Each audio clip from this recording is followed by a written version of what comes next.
Thank you very much, Mr. Chairman. Thanks to all of the nominees for being here today. Congratulations to you. Ms. Gonzalez, if I could just start with you. I was just looking at your resume here. It's very full. You look like someone who's very busy. You're a counsel at a law firm presently, Kaplan, Hecker and Fink. Is that correct? Yes, Senator, that is correct. And also a co-director at a civil rights clinic at Howard. Is that correct? Got that right? That's correct, Senator. So it doesn't look like to me you have a lot of free time. I imagine that you choose what you invest your time in very carefully. Is that fair to say? Yes, Senator. You are also on the board of a group called the Immigrant Justice Corps. Do I have that right? Yes, Senator. Let me just ask you about this group that you are a part of, that you're a board of directors, a member of, and the positions they've taken. They've taken a lot of positions. You've taken a lot of positions when it comes to immigration policy, including saying recently that this president's policy, President Biden's recent policy to restrict temporarily some of the flow across our southern border, when on a given day there are multiple thousands of illegal migrants crossing. The president said that after there are multiple thousands on any given day, he would temporarily restrict somewhat the flow, but which, by the way, I think is way too late in the game. He should be doing much more. Your group, however, has been exceptionally critical of this. They have said that any restriction of the flow across the southern border is an abhorrent betrayal of American values and is inhumane. Cruel and inhumane, to be precise. Tell me about that. Is it your view that any enforcement of our immigration law, that if we have anything other than an open border, the policy is cruel, inhumane, and an abhorrent betrayal of American values? Thank you for the question, Senator. I do not believe that statement to reflect a request for open borders. I have never taken that position. I can tell you, I'm not familiar with that particular statement. I can tell you why I joined the organization, the board of the organization, and it is because I believe in its mission to provide quality counsel to individuals who are going through removal proceedings. It was an idea that was inspired by the late Judge Katzman's study about the efficiencies of providing such counsel to individuals who are going through removal proceedings. And I understand that the organization engages in advocacy and policy, and that if confirmed, my role as a judge would be to put any such advocacy and policy aside. Well, let me just ask you, I don't mean to interrupt you, but my time is going to tick down here quite quickly. I just want to get clear on this. Is it your position that restrictions on the flow of illegal migrants, just to be, well, let me just ask you this more fundamentally. Do you believe we have a crisis at the southern border? Senator, I do not believe it is my position to opine on such policy questions. I think those policy questions are very important for this body. But you're a member of a board of directors. You're a director at an organization that has taken many such positions. So it seems to me you have taken a position. Your organization certainly has. You represent them. You're a member of that board. You choose your time very carefully, as we established just a moment ago. They say that any restriction on the flow of illegal migrants, I want to be clear about this, illegal migrants is abhorrent. It is a betrayal of American values. It's cruel and inhumane. Is that your position? Senator, I am not familiar with that specific statement. My June affiliation. the 5th, 2024. It's a press release from your organization. My affiliation with the organization does not commit me to every position it takes So this on is law not your and policy. position? No, Senator. You disagree with this? Senator, I joined the organization to support its mission to provide counsel to individuals going through removal proceedings. Okay, let me ask you about that since you bring that up.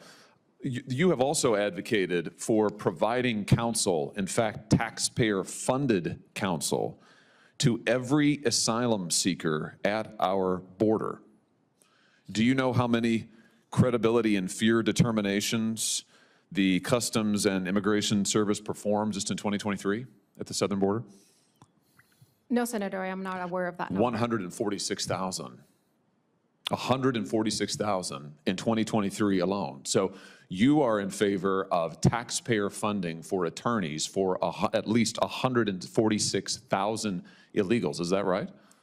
Senator, I was counsel on 2 matters that advocated for the right of counsel for a limited class of non-citizens. This is your organization that you're a member of the board of directors of. On May 27, 2022, your organization submitted this official comment to a DHS rule in which you specifically advocated for counsel to be provided at government expense to all asylum seekers. I mean, that's quite a position. So we're talking about hundreds of thousands of people are going to get illegal migrants are going to get government-funded attorneys under your proposal. Is that right? Is that your position? Senator, any policy position that I have taken in my role as an advocate, I understand that I would be taking an oath to put that aside and to dedicate myself instead to the fair and impartial application of the law, and that is what I commit to you I would do in every case. Do you still think that detaining people at the border is motivated by, I'm quoting now, motivated by financial incentives and political calculations rather than any legitimate or evidence-based purpose? Senator, I'm not familiar with that statement. Well, that's from another statement made by your organization in September 22nd, 2021. Let me just say it again. Detaining people at the border is motivated by financial incentives and political calculations rather than any legitimate or evidence-based purpose. That just seems crazy to me, to say that enforcing our laws and detaining folks who are here illegally, crossing illegally, is motivated solely by financial incentives and political calculations. Do you agree with that? Senator, I joined the organization to support its mission to provide counsel. Yeah, I've heard that answer, but do you agree with this? You're a member of the board of directors of this organization that frankly has taken crazy positions over and over. I'm just wondering if you agree with these positions. So this is just a yes or a no. Do you agree that detaining people at the border is motivated solely by financial incentives and political calculations? Senator, I'm not familiar with that position. But do you agree with it? It's from your organization that you sit on the board of directors of. Just do you agree with it? Yes or no? Senator, I'm not familiar with the context. Do you agree with it? You're not going to answer my question, sounds like. Senator, You just say yes if you agree. That's fine, but say no if you don't. I mean, I'd like a yes or a no answer. It's a simple question. You're on the board of directors. They've issued this. Do you agree? Yes or no? Senator, I joined the organization to support its mission. Goodness. This is disappointing. I don't understand why won't you answer me? Are you afraid of the answer that won't be popular? I mean, why are you distancing yourself from it now? Aren't you still a member of this organization? You're still on the board, aren't you? Yes, Senator, I still serve on the board. Okay. Well, so you don't agree with any of these positions? You won't say now whether you agree or not. Is it because they're so radical? Senator, my personal position on any policy issue would play no role in the job that I would perform as a judge if I were to be confirmed. You've also written a paper in which you say that you don't think police ought to enforce traffic laws because it may lead to inequity. Do you remember that paper from 2023? Yes, Senator. Why is that? You don't want police to enforce traffic laws? I mean, it just seems to me, I'm having trouble following your positions here. You don't want the immigration laws to be enforced. You apparently think that any detention of illegals at the border is motivated by political calculations and is illegitimate, and you don't want police to be enforcing traffic laws. But you want to be a judge. How's this going to work?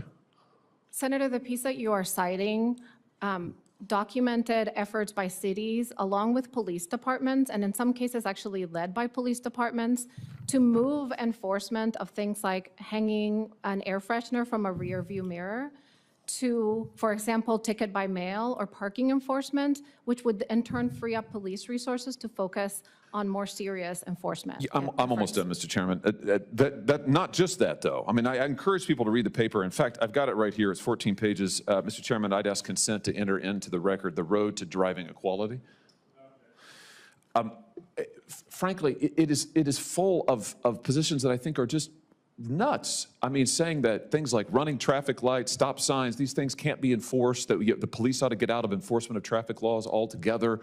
I mean, I don't understand it. It sounds like to me you don't want enforcement at the border, you don't want enforcement of our traffic laws, you don't want police enforcement in our cities. I just question whether that is a good set of perspectives to be a judge whose job will be to enforce the law. Thank you, Mr. Chairman.